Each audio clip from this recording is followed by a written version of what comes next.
irmãos, eu quero cumprimentar a todos com a paz do Senhor.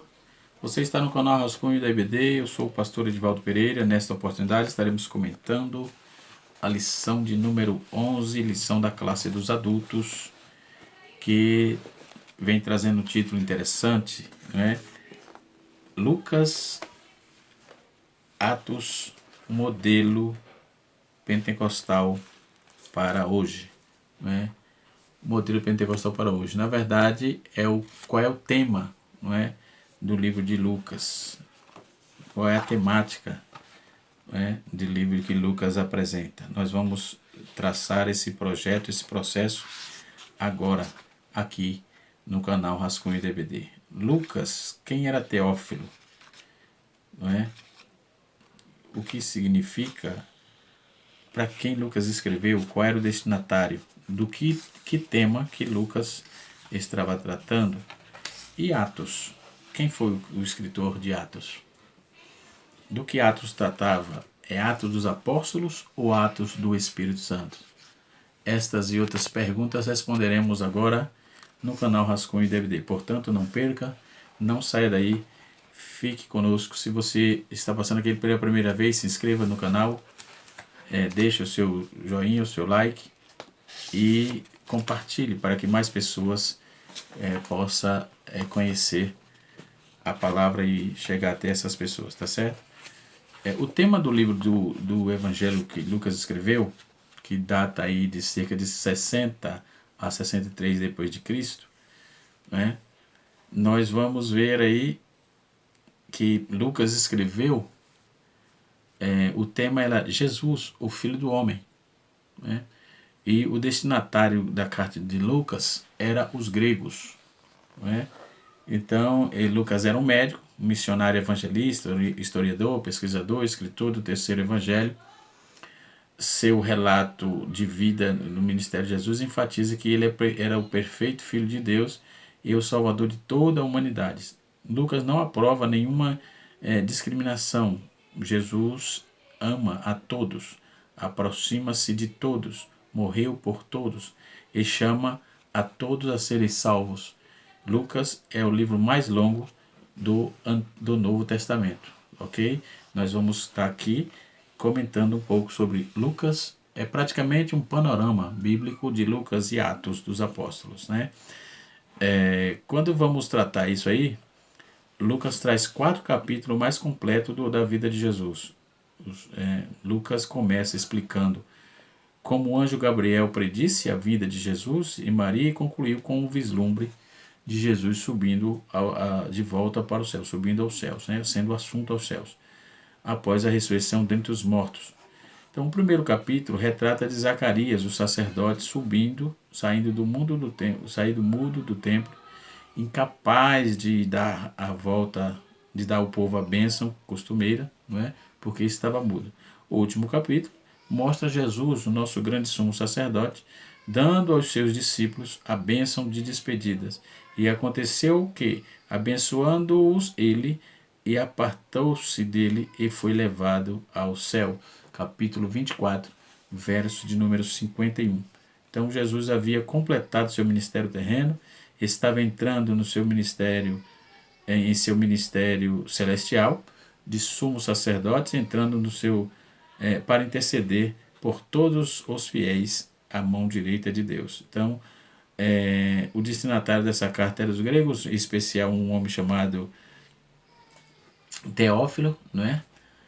O local de escrita é Cesareia, que há essa possibilidade de ter sido Cesareia, né? Então a data foi de 60 a 63 que ele escreveu, né? O versículo-chave, tem um versículo-chave aí, povo elaios no grego, né? Então ele estava escrevendo ao povo, né? Então, porque o Filho do Homem veio buscar e salvar o que se havia perdido. Capítulo 19, verso 10, seria o versículo-chave. Então, Lucas é o autor do evangelho que leva o seu nome. Por 3 vezes no Novo Testamento ele se uniu a Paulo. Em Troades, na sua segunda viagem como missionário, parte da equipe, Lucas escreve: o Senhor nos chamou para lhe anunciarmos o evangelho Depois que a igreja foi fundada em Filipos, Lucas permaneceu ali para pastorear a nova congregação, enquanto Paulo foi para Tessalônica. Né? Atenas, Coríntios, Lucas também acompanhou Paulo. Então ele aparece constantemente aí na parte final da sua terceira viagem, saindo de Filipos de volta para Jerusalém. E em sua viagem a Roma, Lucas permaneceu com Paulo em Roma, e ele é mencionado duas vezes nas duas das epístolas de Paulo que escreveu. Então Paulo chamou Lucas de o médico amado. Observe que ele era um protagonista, não é? Dentro desse contexto da historicidade do Cristo, de como Cristo nasceu, e entre os gregos ele estava proliferando o evangelho de Cristo juntamente com Paulo. Então ele aparece constantemente acompanhando a Paulo.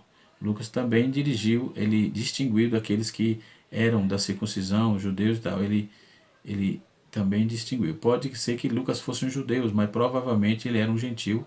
Ele escreveu em um grego refinado, né? Na tradição de Lucas era de Antioquia, da Síria, também irmão de Tito. Né? Então, o último pode explicar que Lucas não menciona Tito em Atos. Né?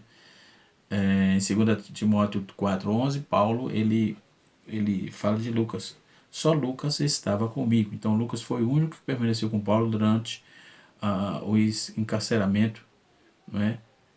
Encarceramento final em Roma. Né? Então, até que ele fosse decapitado. Então, dois tipos de evidências que apontam que Lucas como autor do terceiro evangelho. A evidência externa, que consiste nos comentários feitos pelos primeiros pais da igreja, né?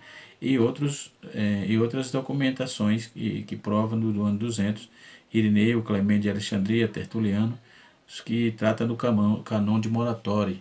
Né? Então é inequivocadamente que cita Lucas como autor do evangelho. Então disso já não temos dúvida, não é? Claro, né? Isso fica muito claro sobre isso.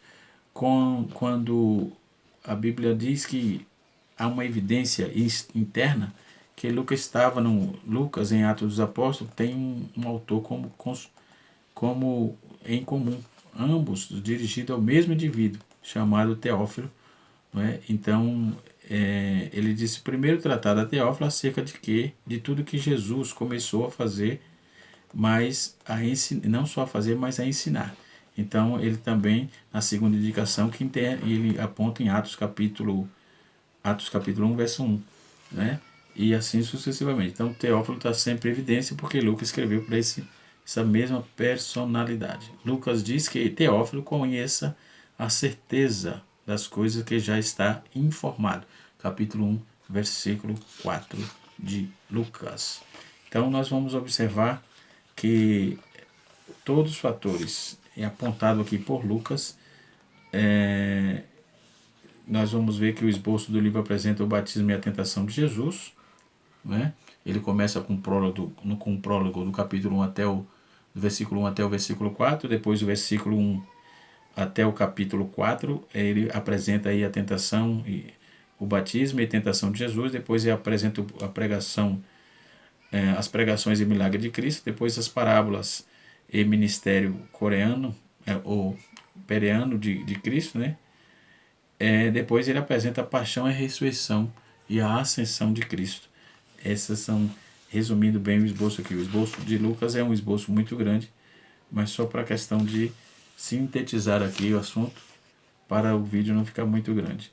No livro de Lucas, nós vamos encontrar aqui narrações interessantes, certo? Lucas, só no livro de Lucas nós vamos encontrar 10 parábolas contadas por Lucas, 10, 12, 13 parábolas, não é? Tanto aquelas que contou sozinho, como também contou com Mateus e Marcos, ok?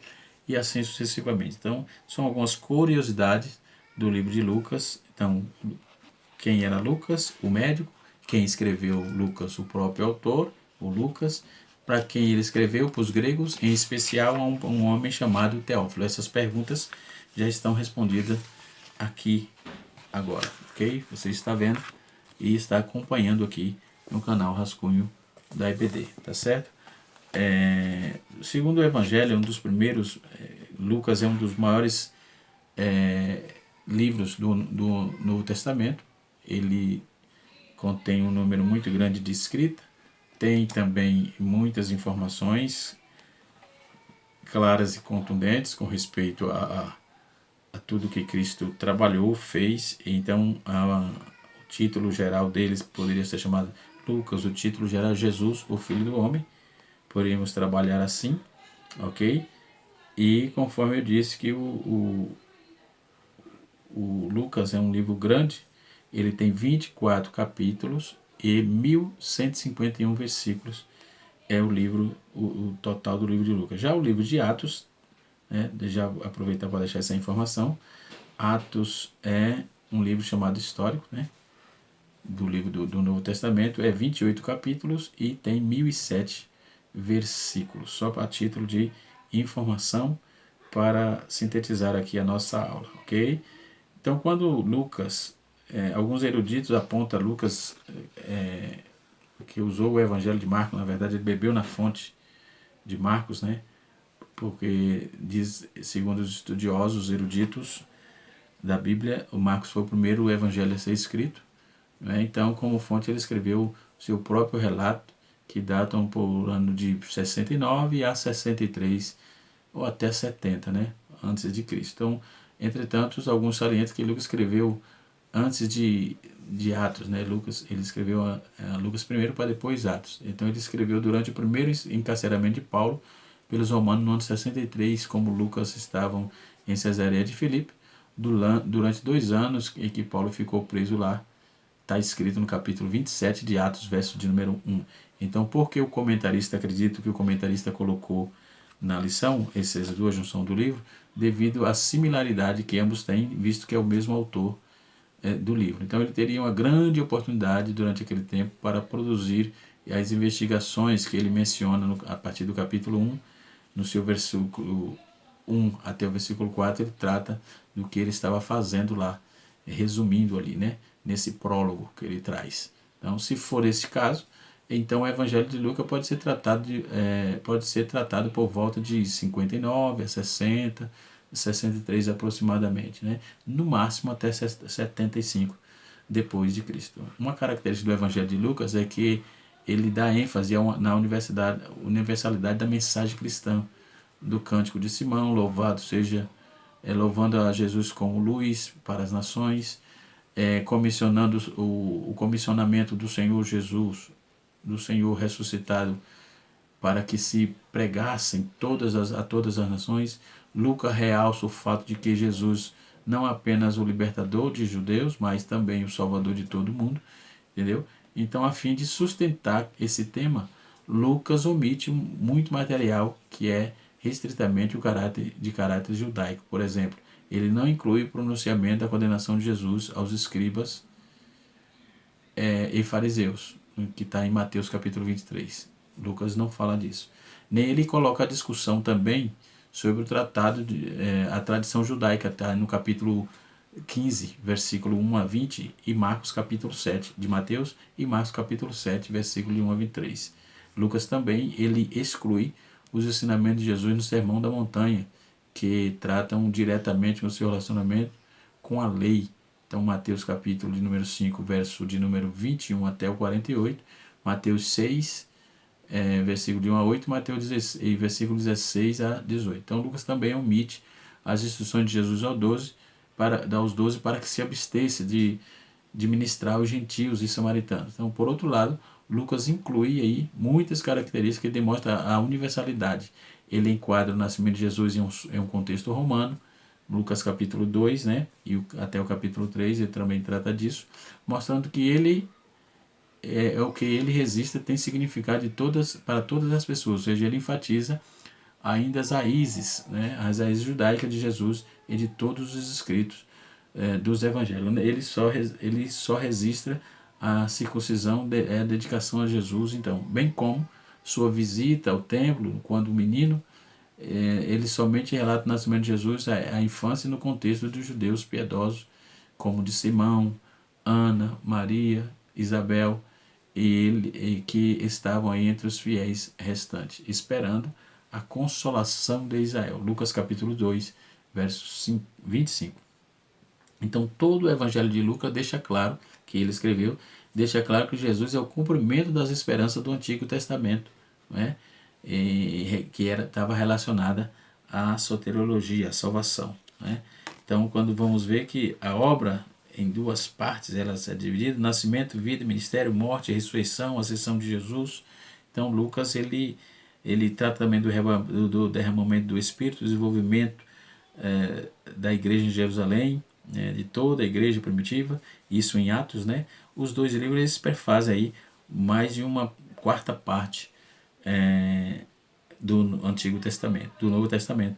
Pelas epístolas de Paulo, sabemos que Lucas é um médico amado. Capítulo 4 de Colossenses, verso de número 14, é um leal cooperador do apóstolo, né? Trabalhou muito com Paulo, conforme ele confirma isso no capítulo 2, capítulo 4, verso 11 de Timóteo, e em Filemão, capítulo 24, versículo 24. Filemão só tem um capítulo, né?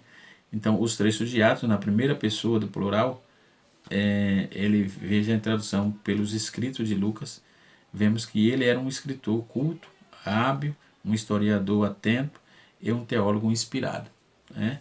Essas são as características. Segundo parecer, primeiro parecer, nós vamos ver que Lucas era um gentil convertido, sendo o único autor humano, não judeu, de um livro da Bíblia, né? Então ele é um não judeu escritor da Bíblia. Ele, né, é uma particularidade interessante. Nesse segundo parecer, Lucas escreveu o seu evangelho. A igreja gentia não tinha nenhum desse livro completo e bem conhecido a respeito de Jesus. Foi Lucas que vislumbrou isso. Lucas pesquisou e entregou para o povo, né? Então Lucas fez um trabalho primoroso, né? Cuidadoso, um trabalho de muita valia para aqueles dias e aqueles cristãos daquela época. Daí Lucas se propôs a investigar, tendo cuidadosamente, desde a sua origem, provavelmente fez pesquisa na Palestina, e quando Paulo esteve preso lá em Cesareia, ele estava fazendo seus trabalhos. Terminou seu evangelho perto do fim daquele período, um pouco depois da chegada de Paulo, da chegada a Roma com Paulo, né, em Atos 28, versículo 16. A ênfase especial de Lucas é sobre a humanidade de Cristo, com seus evangelistas, que apresenta-se como Filho de Deus, porém, de algum modo, ele sublinha aí a sua simpatia pelos fracos, pelos sofredores e pelos proscritos, né? Então a civilização judaica fizera-se como em torno das Escrituras. Daí Mateus apela para essa civilização romana, gloriava-se da ideia de governo e de poder, de motivo pelo qual Marcos chamou a atenção para especificar os milagres de Jesus, e assim sucessivamente. Então o seu nome, o nome de Lucas, depois de 3 evangélicos, já apareceu aí para tornar claro e invisível que Jesus era o Filho de Deus encarnado em sua forma humana. O nome de Lucas é mencionado 3 vezes no Novo Testamento, quando Paulo chama de médico amado, cooperador, e aparece ao lado de Paulo nas horas negras, né, da aproximação do martírio de Paulo. Ele aparece lá também, ok? Paulo escreveu sua primeira carta a Timóteo por volta do ano 65. Então o evangelho de Lucas e o de Mateus já circulavam entre as igrejas, entre o povo, né, conhecido como Escrituras, porquanto se encontrava parte de alguma Bíblia, salvo Mateus 10:10 e Lucas 10:7. Seu evangelho também é chamado de evangelho da feminilidade, ou seja, Elizabeth ou Isabel é mencionada no capítulo 1, Maria é lembrada no capítulo 1 e 2, a viúva de Naim está presente no capítulo 7. As mulheres que ministravam a assistência a Jesus são referenciadas no capítulo 8, Maria e Marta são lembradas no capítulo 10. As mulheres que choraram e seguiram Jesus até a cruz aparecem no capítulo 23. Por isso que ele é chamado, também é mencionado aí como um dos livros, o Evangelho da Feminilidade. Isso é uma curiosidade importante para os nossos alunos aí da Escola Bíblica Dominical, que temos que esboçar aí Lucas, né? Então, a perfeita humanidade de Cristo, ele apresenta a vida e a preparação, no capítulo 1 até o capítulo 2, a infância de Jesus, o período de Israel, a genealogia por meio de Maria, no capítulo 3, a tentação ele apresenta no capítulo 4, isso ele apresenta Jesus tipo na Galileia, né?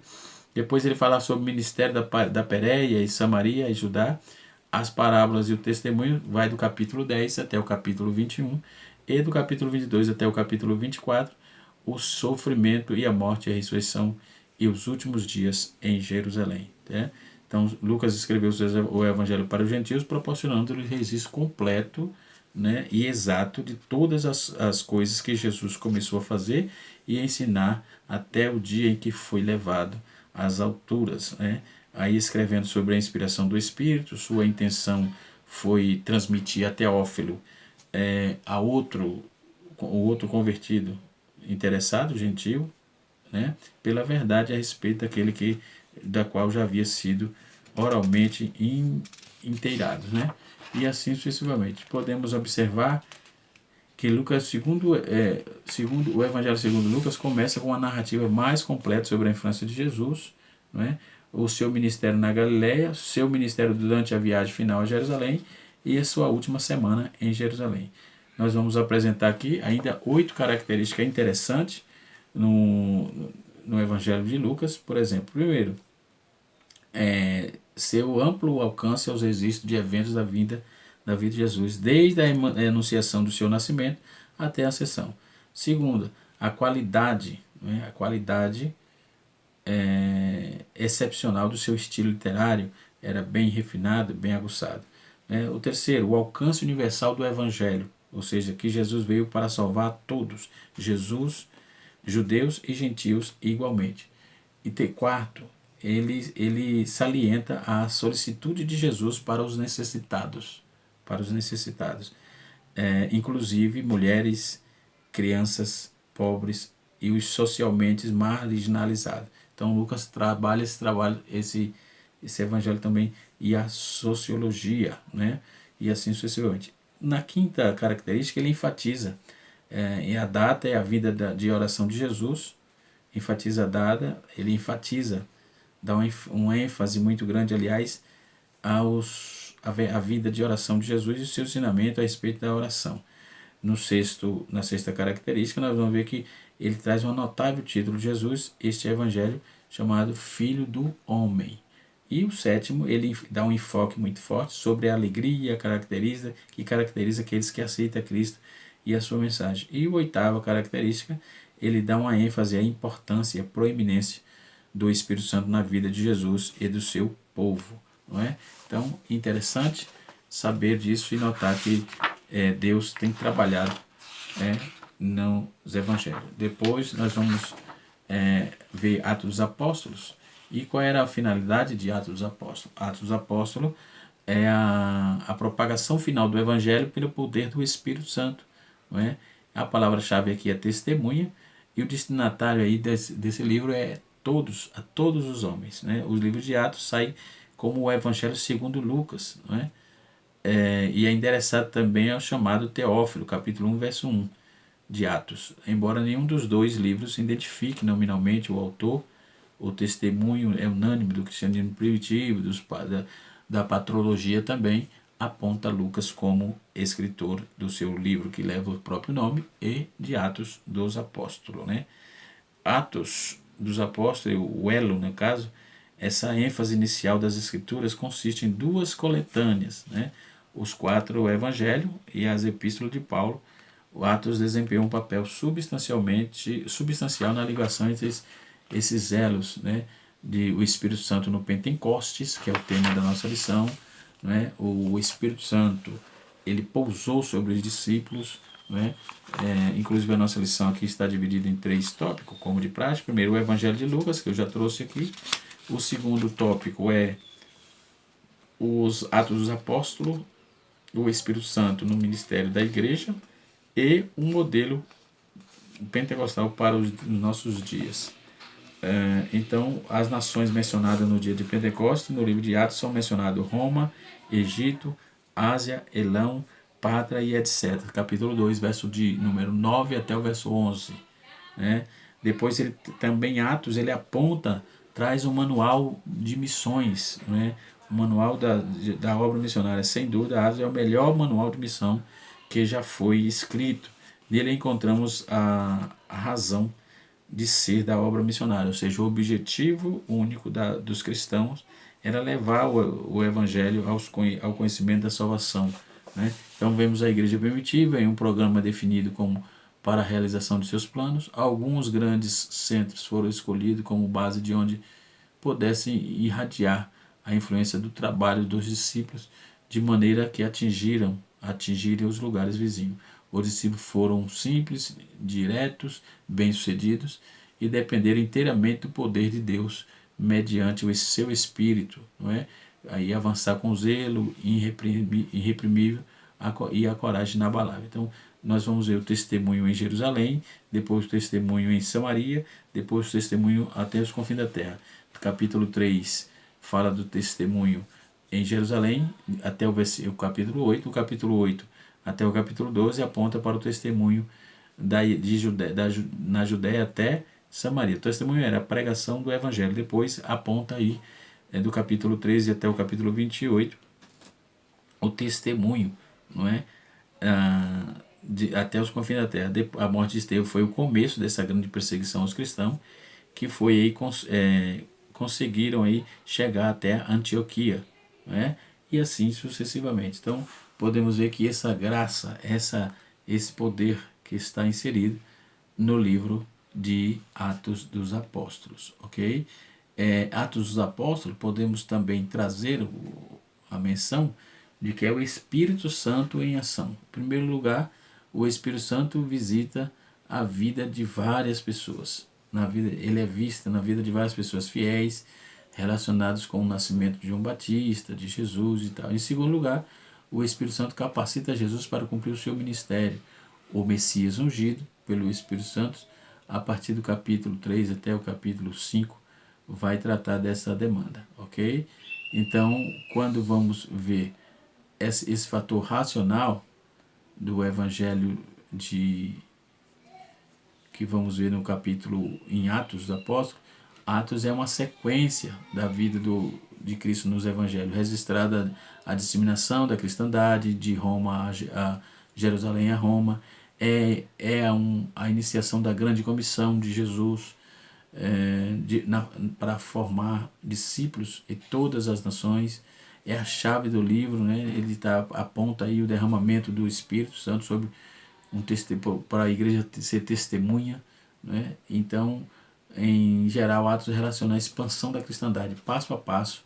É um manual de missão muito forte, muito interessante. Apresenta o Cristo revelado, registrou vários exemplos da proclamação apostólica no Evangelho de Jesus e é apresentado como uma figura histórica, né? Em segundo, a morte de Jesus é atribuída geralmente à crueldade do homem, e o objetivo de Deus é salvar esse homem, né? Os judeus haviam crucificado por mãos de injustos, capítulo 2, verso 23.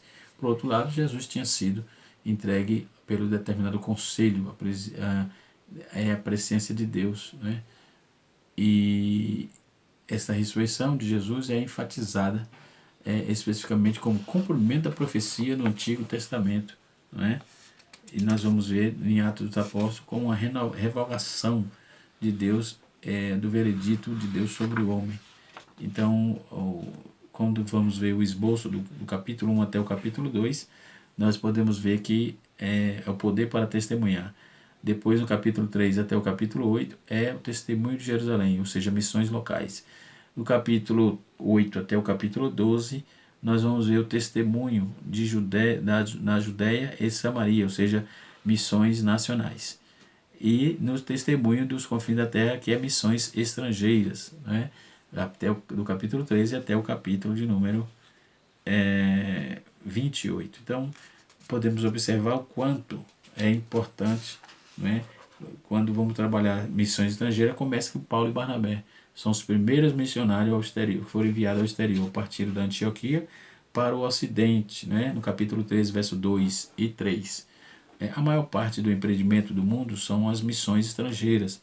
Aqui temos o início desta grande obra, A ideia originou-se exatamente como devia, numa reunião de oração, enquanto Paulo e Barnabé pregavam o evangelho sobre perseguição e provações, havia muitos em Jerusalém levantando o problema que mais perturbou a igreja. Os gentios precisavam tornar-se judeus, aí aceitar as leis, a cerimônia do judaísmo, antes de poder se tornar um cristão. Paulo e Barnabé não havia dito nada sobre a lei de Moisés, né? Então sua ênfase, sua afirmação era: crê no Senhor Jesus Cristo e serás salvo tu e a tua casa. Capítulo 16, versículo 31. A lei não salva ninguém.